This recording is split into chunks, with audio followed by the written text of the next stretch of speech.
नमस्कार दोस्तों, स्वागत है आपका एक कदम अध्यात्म की ओर में। दोस्तों, नवरात्रि के तीसरे दिन मां चंद्रघंटा की पूजा की जाती है।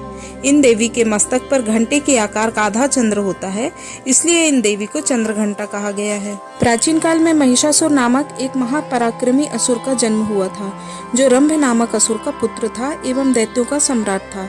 उसने युद्ध में सभी देवताओं को हराकर इंद्र के सिंहासन पर अपना अधिकार जमा लिया था। वह अभूतपूर्व शक्तिशाली एवं मायावी था। देवताओं को उसने आसानी से पराजित कर दिया था। वह वहीं इंद्रलोक से तीनों लोकों पर शासन करने लगा और पराजित देवता उससे परेशान होकर ब्रह्मा जी की शरण में चले गए।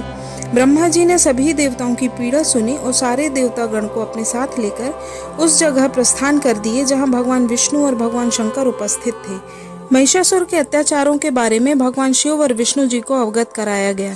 ब्रह्मा जी से सारी बातें सुनकर भगवान विष्णु और शंकर जी महिषासुर समेत सभी दैत्यों पर अत्यंत क्रोधित हो उठे। क्रोध में भगवान विष्णु के मुख से महान तेज उत्पन्न होने लगा। इसी प्रकार भगवान शंकर, ब्रह्मा जी, देवराज इंद्र आदि देवों के शरीर से भी तेज प्रकट होने लगा। सभी देवताओं के मुख से निकला तेज मिलकर एकत्रित हो गया और एक महान दैदीप्यमान तेज में परिवर्तित हो गया, जिससे सारी दिशाएं प्रकाशवान हो उठी, जो अंत में एक अत्यंत भीषण विद्युत के समान सुंदर नारी के रूप में परिवर्तित हो गया। ये माँ दुर्गा थी, जिनके प्रकट होने पर देवताओं ने प्रसन्न होकर उनकी स्तुति कर उन्हें आभूषण तथा अस्त्र शस्त्र प्रदान किए। भी देवतागण देवी की जय जयकार करने लगे, जिसके अद्भुत शब्द को सुनकर दैत्यों ने अपने अपने हथियार उठा लिए।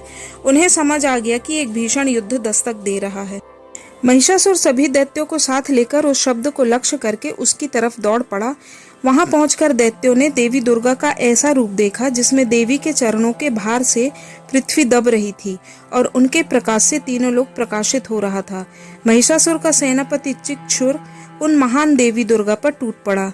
देखते ही देखते दैत्यों ने युद्ध छेड़ दिया। देवी दुर्गा ने खेल खेल में ही उन सभी के अस्त्र शस्त्रों को काट गिराया।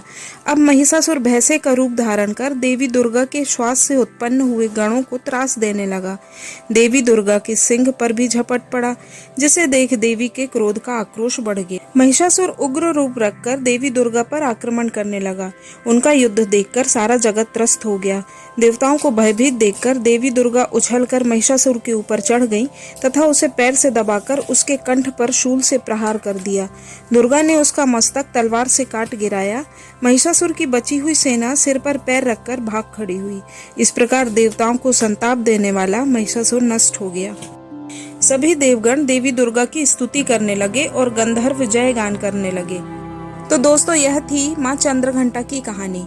यह कहानी आपको कैसी लगी, कृपया कमेंट करके जरूर बताएं। इस तरह की धार्मिक और पौराणिक कहानियाँ सुनने के लिए मेरे चैनल को सब्सक्राइब जरूर कीजिए और देखते रहिए मेरा चैनल एक कदम अध्यात्म की ओर।